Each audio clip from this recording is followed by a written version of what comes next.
세수가 부족하다. 경제 성장 위주냐 아니면 경제 민주화냐 물어봤을 때 박근혜가 공약 폐기한다고 그럴 때 나온 얘기야. 그때 경제 민주화가 다수가 나와요. 꽤 다수가 나왔어. 그 얘기는 뭐냐면 이제 국민들이 깨달은 거야. 국민들이 깨달은 거야. 뭐를? 지금 우리 사회의 문제점이 뭔지. 엊그저께 나온 여론조사도 되게 중요한 거야. 나는 하층민이다 라고 느끼는 사람이 국민 절반이라는 거 아니에요? 이제 더 이상 핑크빛 꿈꾸기가 안 되는 거야. 옛날에 박정희 시대에 국민 GNP 100불, 1000불 시대 엄청 홍보했잖아. 그러면 막 그게 국민 GDP가 올라가면 내가 부자 된 줄 알고요. 김영삼 때까지만 해도. 기억나요? 김영삼 때 국민 1인당 GNP $10,000 됐다고요. 온 동네에서 잔치했어. 맥주집에서 맥주 마시고 막 아저씨들 신나서 돌아다니고 우리 이제 선진국 됐다고. 그때 기억 안 나지?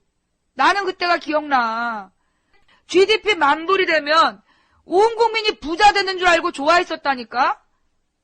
근데 그 GDP, 1인당 GDP, GNP의 문제를 몰랐던 거야. 물론 오늘 아침에 누가 그런 얘기를 해.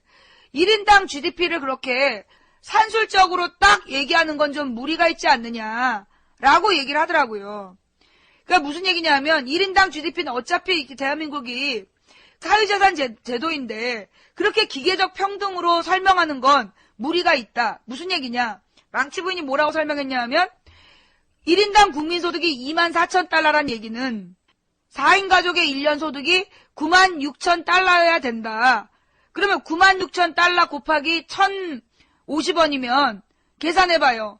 약 1억 원 정도가 돼야 그게 평균이다라고 설명한 거야. 이게 이제 기계적 평등이다라고 얘기를 하는 거고. 그러니까 이제 사실 무슨 좀 전문가인 사람이겠죠? 이거는 무슨 공산주의도 아니고 어떻게 그걸 갖다 딱 평균으로 얘기하느냐라고 이제 문제 제기를 한 거죠. 그 말이 맞아요. 그 말이 맞아서 사실 그 1인당 GDP 평균에 딱 1억이 4인 가족의 평균이다라고 얘기하면 기계적 평등이란 말은 맞지만 사실 그 평등이란 말은 평균이란 얘기는 뭐냐면 그거보다 못한 사람도 있고 그거보다 더 많이 번 사람도 있다는 얘기 아닙니까? 1인당 GDP라는 게 뭐겠어요. 결국 이 사람 밑에 있는 사람, 이 사람보다 못 버는 사람, 그 사람도 있다는 얘기야. 그럼 50%는 좀 이거보다 낫다는 얘기야. 평균이. 수입이 낫다는 얘기야. 그리고 그 이상인 사람들이 더 가져간다는 얘기예요. 그러니까 결국은 그 평균이라는 개념은 기준이라고 보면 된다는 거죠. 좀 과장된 기준. 물론 1억까지 된다면 정말 아름다운 사회겠지만 1억은 못하더라도 4인 가족 평균 소득이 연봉 8천만 원은 돼야 먹고 살만한 세상 아니냐. 4인 가족의 평균 소득 8천만 원 정도 돼야 사실 우리 사회에서 사람답게 살 수 있잖아. 그러면 1억이어야 되는데 8천만 원이야. 그럼 매 가정에 그 2천만 원씩을 부자가 가지면 되잖아. 내가 사유재산을 완전 부정하는 것도 아니고 부자들더러 다 내놓으라는 것도 아니고 모두가 똑같이 나눠야 가져야 되는 것도 아니야. GDP, 1인당 GDP가 $24,000면 4인 가족 가정의 수입이 8천만 원 정도는 되는 나라를 만들어야 된다. 그 얘기가 과장이라고 보십니까? 너무나 지나치다라고 보세요? 자, 망치 부인이 무슨 얘기하는지 알아는 들었어요? 기본적으로 지금 망치 부인이 무슨 얘기하는지 알아는 들었습니까? 이해는 돼요? 다 이제 이해가 되는 거죠? 그러면 국민 GDP $24,000인 나라에서 1인당 GDP $24,000인 나라에서 적어도 4인 가족이 8천만 원 정도의 소득을 얻는 나라가 되자.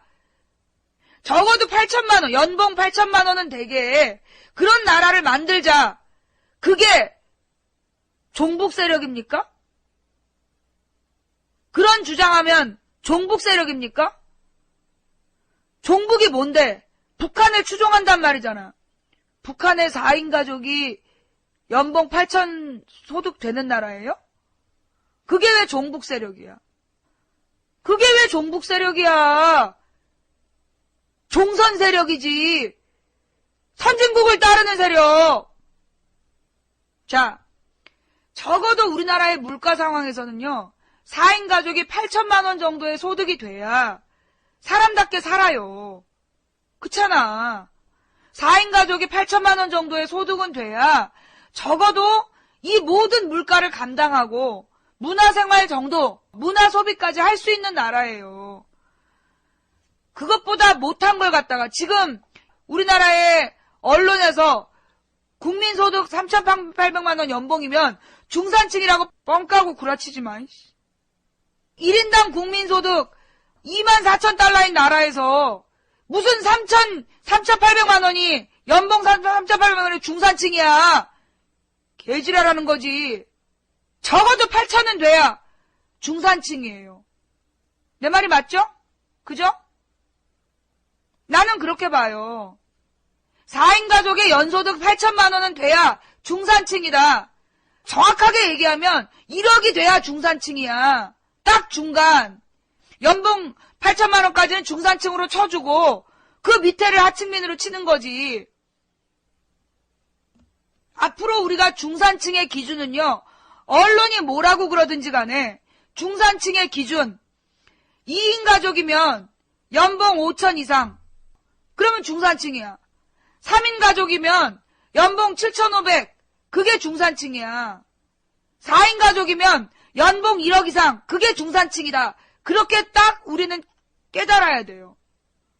국민소득 24,000달러니까 그렇게 계산하는 거야.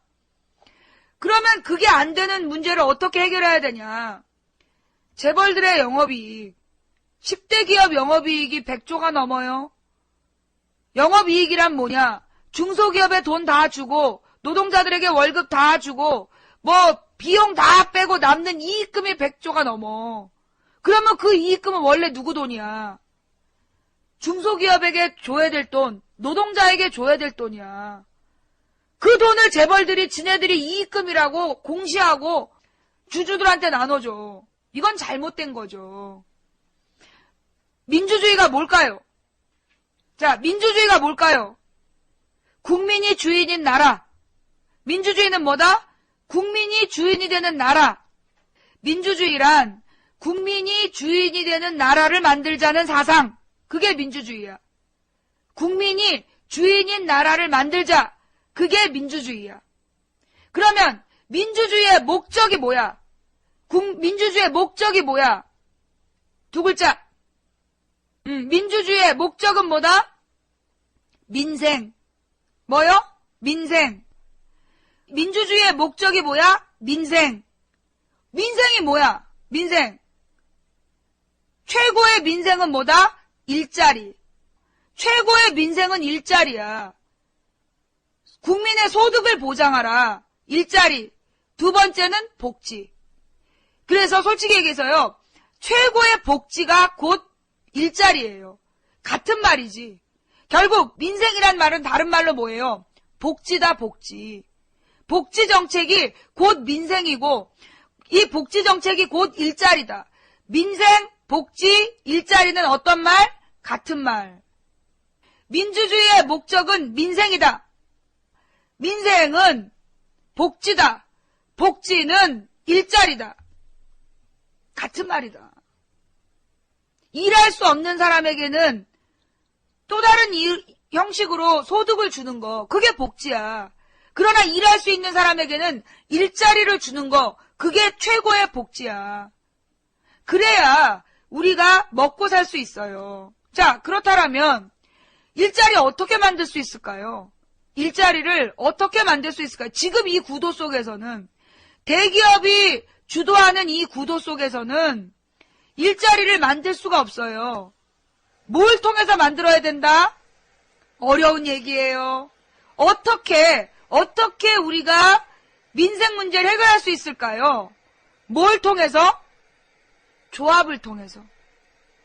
노동조합, 협동조합, 노동조합, 협동조합 운동을 통해서, 조합운동을 통해서 우리가 민생 문제를 해결하는 거예요.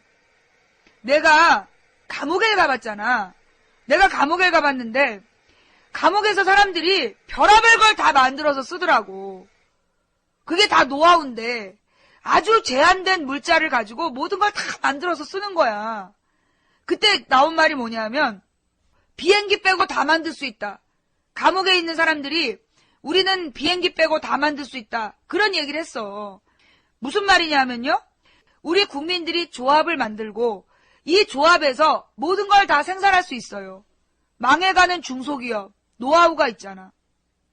망해가는 중소기업, 경영을 공부한, 경영과 광고를 공부한 청년 일자리들, 망해가는 중소기업들, 그 다음에 제값을 못 받는 농민들, 그 다음에 가게세도 못 내서 허덕이는 자영업자들, 거기다가 하루 종일 일하고도 기름값도 못 받는 택배 아저씨들, 이런 모든 사람이 하나로 뭉치는 거야. 하나로 다 뭉쳐서 중소기업의 문 닫은 공장에서 물건을 만들고 그 물건을 감수하는, 제대로 감시하는 그러한 사람들이 있고, 그리고 그 내용을 홍보하고 그 내용을 택배회사들이 공급하고 그걸 조합원들, 이 소비자들이 자기가 가진 돈으로 그런 조합을 만드는 거야. 그래서 일자리를 만들고 같이 생산을 하고 공동 소비를 하면서 경제 공동체를 만드는 거. 그게 우리가 해결할 수 있는 방안이에요. 실제로 이탈리아에서 유럽이 우리보다 발달된 자본주의를 하다가 이런 장기적 경기 침체를 맞았고, 특히 이탈리아, 그리스, 스페인 같은 경우에 남부 유럽이라는데 이 나라들이 부자들, 그러니까 재벌들한테 부자 감세하고 부자들의 탈세가 심한데 서민들한테만 막 쥐어짜다가 결국 그 일자리 문제 해결 못하고 이래가지고 대량 실업 사태가 나고 경제가 다 망가졌어. 그리스도 막 폭동이 일어나기 직전까지 갔어. 그런데 이탈리아의 몇 개 도시는 전 세계의 끔찍한 경제 위기를 전혀 흔들림이 없는 거야. 몇 개 도시가. 그게 대표적인 얘기가 볼로냐라는 거죠. 내가 그 도시 이름을 못 외웠는데 볼로냐라는 도시가 있는데 이 도시는 도시민의 80%인가가 조합원인가 그래. 도시에 사는 사람 대다수가 조합원이고 조합에서 같이 물건을 만들고 같이 유통시키고 같이 홍보하고 같이 소비하고 그러면서 그 안에서 일자리가 만들어지고 생산이 만들어지고 소비가 만들어지고 그게 만들어지는 거야. 그러면서 조합 형태로 대학까지 운영하는 나라도 있어.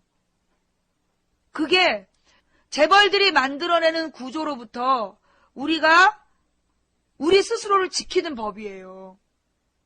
재벌들한테 더 이상 일자리 달라고 얘기하지 말고 이제 우리가 이제 조합을 만들고 우리 조합에서 만든 전화기 쓰고 우리 조합에서 만든 밥통 쓰고 우리 조합에서 만든 냉장고 조금 투박하고 못생겼지만 싸게 우리 조합에서 만든 것들을 같이 쓰는 거야. 그런 나라를 만들자는 거죠. 그리고 우리 조합에서 소위 이제 우리가 절대로 못 만드는 것들이 있다. 뭐 예를 들어 자동차라든가 아니면 무슨 뭐 비행기라든가 이런 걸 못 만들잖아. 그런 회사에다가 납품할 때는 조합이 똘똘 뭉쳐서 우리 중소기업, 우리 조합에 소속 중소기업에게 제값을 줘라. 너 안 주면 니네 물건 불매운동한다. 하나로 다 뭉쳐서. 이런 조합을요, 우리가 만들어야 돼요. 지금 현재 많은 조합들이 만들어지고 있는데 이런 조합들을요, 우리가 거대하게 모아내야 돼요. 하나로 다 모아내서 거기서 우리가 공동체, 경제 공동체, 서민 공동체, 서민 경제 공동체를 만들고 이 공동체가 집단 행동을 통해서 우리의 이익을 챙겨야 돼요. 그런 조합이 필요하다라는 것을 알려야 돼요. 나는요, 우리 국민들이 사실 제일 빨랐어요. 그거 알죠? 전 세계에서 식민지 해방운동 제일 먼저 한 나라가 어느 나라인지 알아? 강대국의 식민지 국가들 중에 독립운동을 제일 먼저 한 나라가 어느 나라일까요? 어느 나라? 어느 나라예요? 어느 나라? 우리나라! 조선! 3.1운동. 그게 전 세계에서 선진국이 지배하는 식민지 중에 제일 먼저 식민지 해방운동한 나라가 우리나라야. 3.1운동. 그 다음 전 세계에서 미국의 지원을 받는 독재 권력을 시민혁명으로 쫓아낸 첫 번째 나라가 어느 나라인지 알아요? 우리나라. 4.19 혁명. 그거 우리나라야. 우리나라야, 우리나라. 4.19 혁명. 그 다음 쿠바는 미국이 돌봐주는 권력은 아니었던 걸로 알아요. 그 다음에 또 뭡니까? 아시아의 군부 독재. 아시아의 군부 독재들이 다 이제 그러니까 아시아나 아프리카 또 라틴 아메리카에 또 미국의 인정을 받는 군부 독재자들이 다 지배를 했어. 근데 그런 나라들 중에서 군부 독재를 시민혁명으로 끝낸 나라가 하나 있어요. 그 첫 나라가 누구? 우리나라. 베트남은 공산혁명으로 끝낸 거고.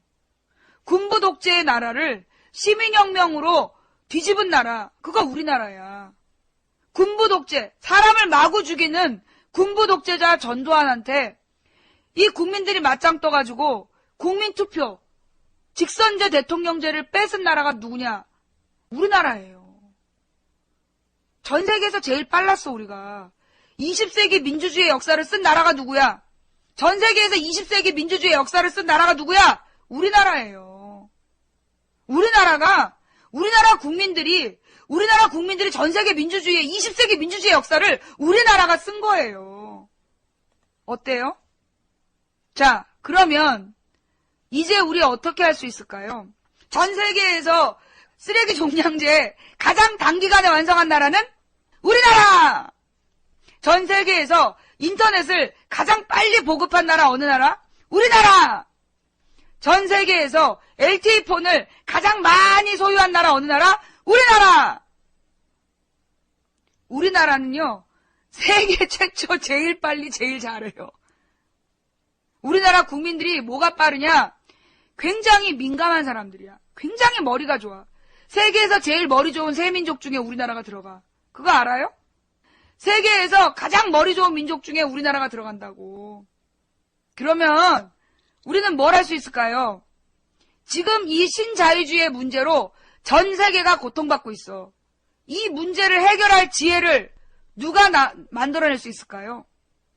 전 세계가 고통받고 있는 이 신자유주의의 문제, 이거를 제일 먼저 해결해낼 수 있는 지혜를 모을 수 있는 민족은 누구일까요? 답은 여러분이 찾으세요. 누굴까?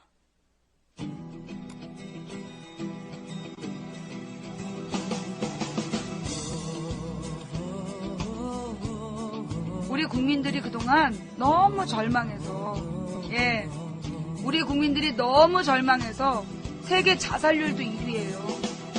수학도 1위, 과학도 1위, 자살도 1위. 왜? 절망해서.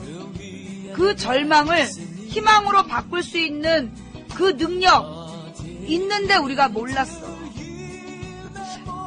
여러분 혹시 그 영화 그 위대한 유산인가? 그 영화 아세요? 임창정하고 그 김선아 나오는, 임창정하고 김선아가 나오는 백수 영화가 있어요. 근데 그 영화에 보면 어느 회장님의 그 잃어버린 아들을 찾는 얘기가 나와. 근데 그 회장님의 잃어버린 아들이 결국은 누구였어? 끝까지 자기가 그 회장의 아들인지 모르고 살아가는 배달맨. 기억나시죠? 임창정 아니야.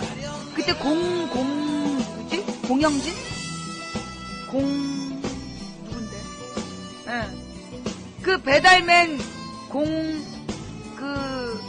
공영진 맞지? 공영진이 회장의 아들이야. 끝까지 모르고 끝나. 그 얘기 왜 했냐? 여러분이 이 모든 절망을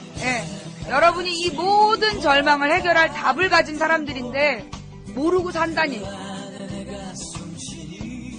회장님의 숨겨진 아들 공영진처럼 전 세계에서 이 깝깝한 상황을 해결할 지혜를 가진 유일한 국민이 우리 국민인데 그걸 모르고 산다는 얘기야.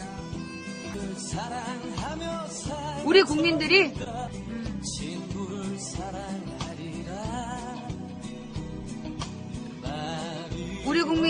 이탈리아 GDP 대부분은 관광에서 나옵니다. 우리나라 GDP 대부분은 수출에서 나옵니다. 과연 조합으로 외국에 통하는 경쟁력 있는 상품을 생산할 수 있을까요? 현재 우리나라 안에서 만든 걸로 수출 많이 안 해요. 리즈님, 우리나라의 GDP에 수출한다는 내용이 뭐냐면요, 석유화학 공업이에요. 우리나라 수출품 중에 최다가 뭐냐? 석유화학 제품이에요. 우리나라 자동차 뭐 이런 거 많이 수출 안 해요. 우리나라 안에서 만들어서 수출하는 거 그 석유화학 제품 말고 그렇게 많지 않아요. 예? 반도체 이런 것도요, 지금 다 다른 나라 공장 지어서 중국의 공장에서 지어갖고 팔잖아요. 예. 우리나라에서 만들어서 파는 거 그렇게 많지 않아요. 외국에다가 뭐 우리나라 GDP 생산의 최다 다수가 그 수출품이다. 우리나라에서 수출해서 먹고 사는 거 드물다고요. 예. 삼성전자에서 만들어서 판 거, 수출한 거, 우리나라에서 만든 게 아니라 다 그 나라에서 만들어서 파는 거잖아요. 삼성 이름으로. 그러니까 나는 솔직히 농사 지으러 가고 싶어요. 우리 신랑이 선거 떨어지면 우린 바로 농사 지으러 가겠다. 한 살이라도 젊을 때 농사 지으러 간다. 농민들이 이제까지 절망하고 농사 지어서 먹고 살 수 없으니까 농촌을 떠났잖아. 근데 이제는 농민들이 농사를 지으면 그 농사를 조합해서 제값받고 팔아주고 이상한 유통업체들이 중간에 빼돌리는 거 없이 정말 농민과 택배회사, 소비자 직통 연결하면 되잖아. 아니면 그 농업 생산물을 중소기업에서 식품으로 만들어서 판매하는 그런 조합에서 우리가 먹고 살면 되는 거야. 아니 우리가 무슨 거대한 무슨 석유화학 공장 회장 될 마음 없잖아요. 우리는 그냥 일한 만큼 먹고 살면 되는 거야. 그죠? 그 이상기후로 농사도 쉽지는 않죠. 그러니 이제 최대한 기술을 가지고 농업 기술을 개발하고 우리 농민이 또 옛날에 세종대왕님이 왕이 되자마자 제일 먼저 한 일이 뭐야? 농사직서를 지으신 거 아니야. 안 될 거라고 생각하면 안 되는 이유 99가지가 나와요. 사람들은 자 망치부인 말에 대한 어폐 대기업이 중소기업의 단가 후려치기해서 중소기업 뜯어먹는다. 그렇다 치자. 그럼 대기업이 중소기업에게 지금보다 부품 단가를 높여주면 그 중소기업 사장이 직원들에게 단가 올라간 만큼 월급을 더 줄까? 그 월급을 더 주게 하는 게 노조잖아요. 그 월급을 주게 하는 게 노조라는 거잖아요. 이해가 돼요? 중소기업 사장님이 혼자 먹을까봐 대기업 회장님들이 다 먹는 게 맞다? 그런 걸 보고 등신적 사고라 그래요.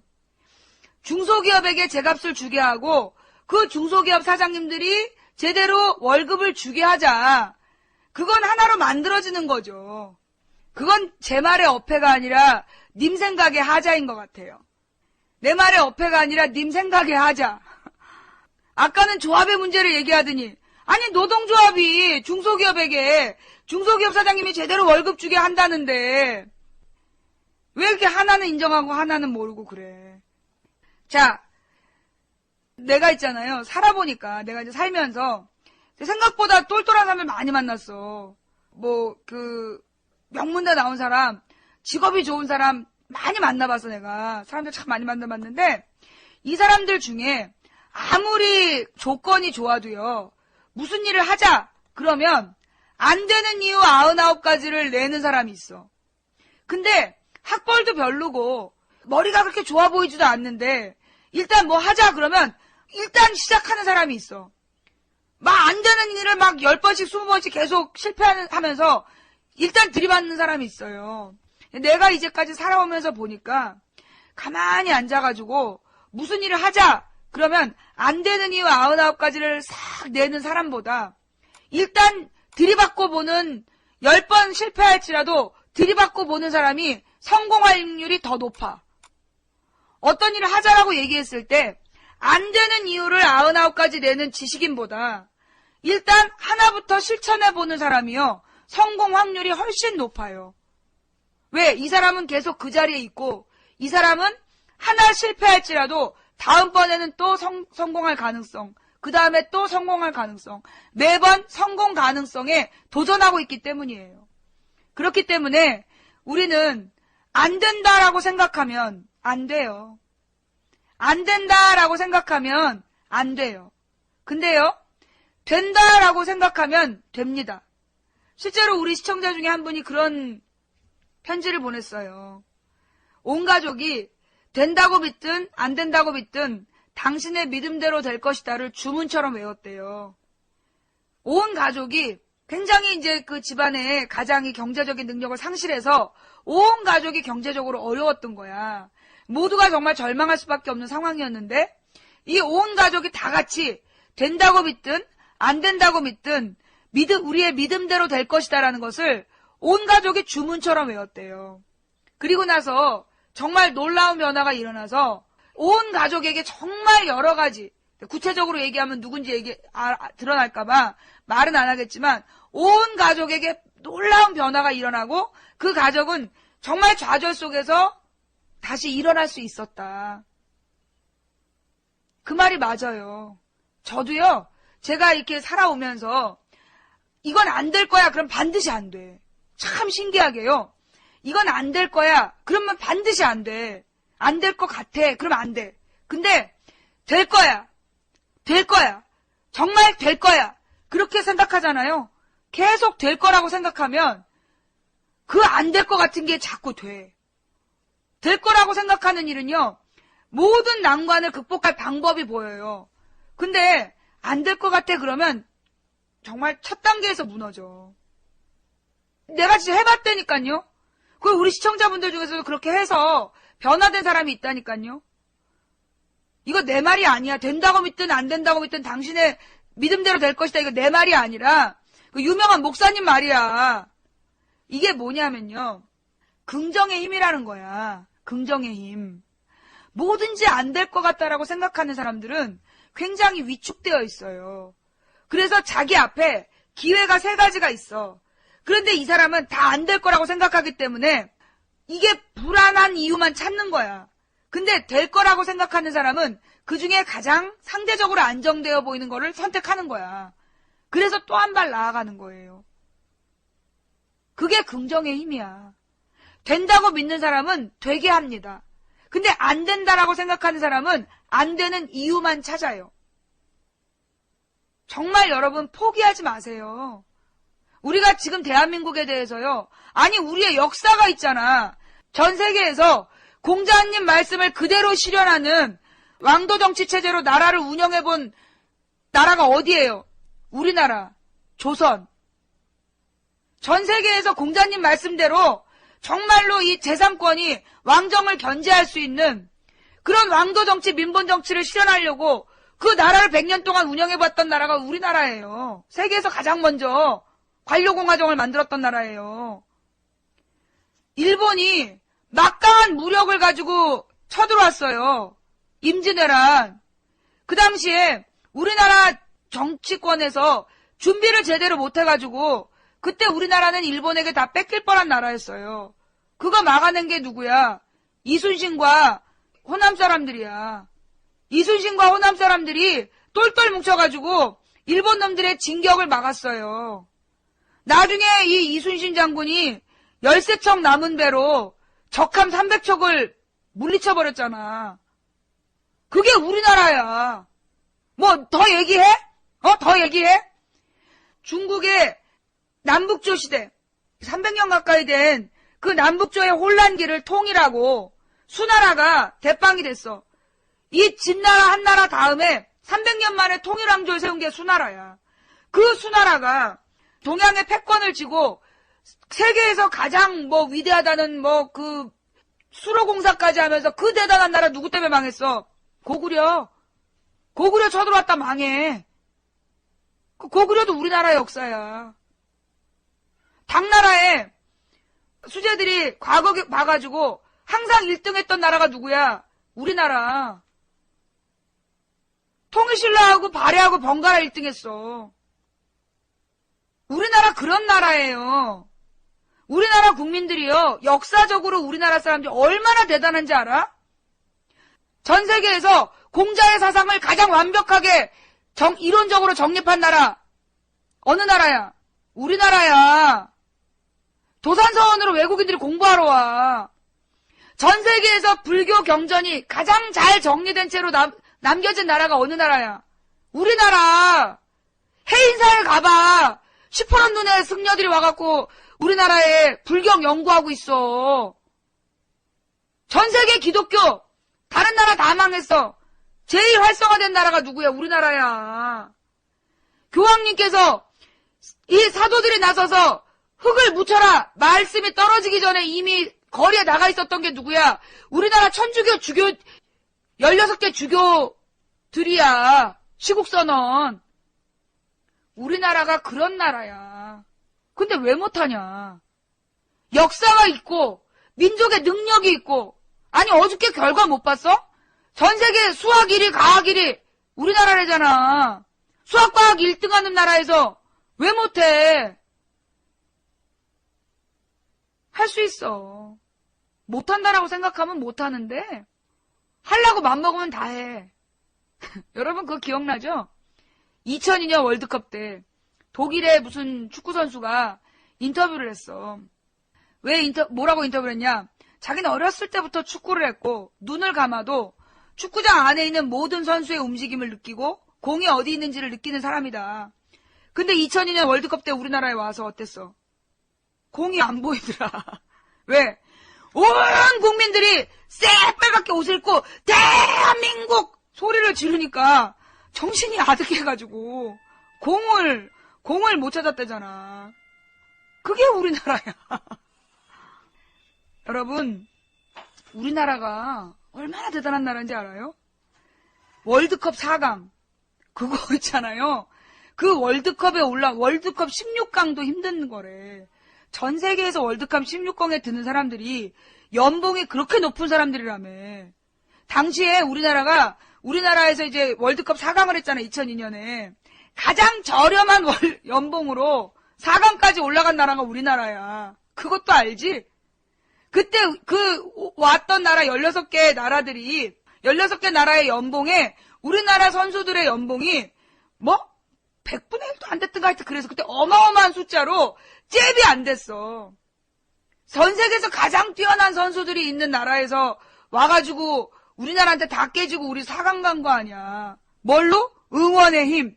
선수들이 전 세계에 그렇게 몸값 높은 선수들이 와가지고 대한민국 그거 한마디에 박살났어. 다 정신을 하나도 못 차리고 공도 못 잡고 계속 실수하고.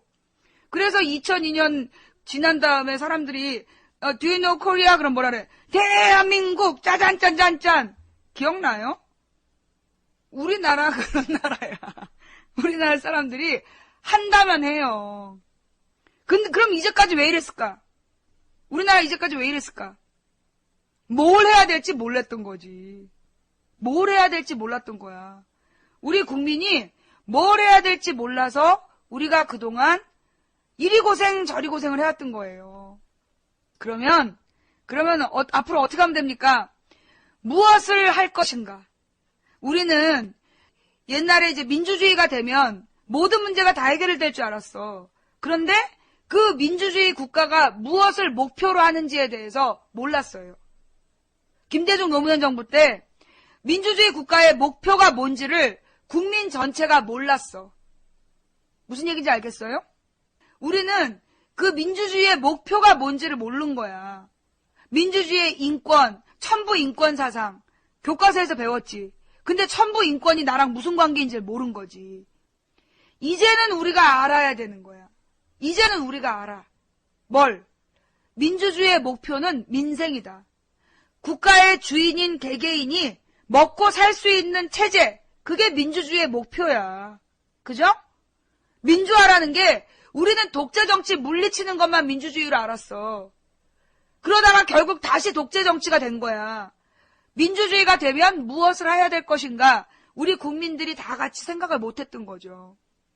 근데 이제는 우리가 알면 돼요. 이제 우리 민주주의의 목표는 민생이다. 그러니 민주주의의 목표는 뭐다? 경제민주화다. 경제민주화는 뭐다? 재벌들 혼자 설레임 쪽쪽 빨아먹듯이 다 빨아먹지 못하게 절반만 나누자. 대기업 대재벌에게 너의 수익의 절반만 국가에 내라. 그거예요. 나는 선진국처럼 70%까지 내라 이러니까 안 하겠어.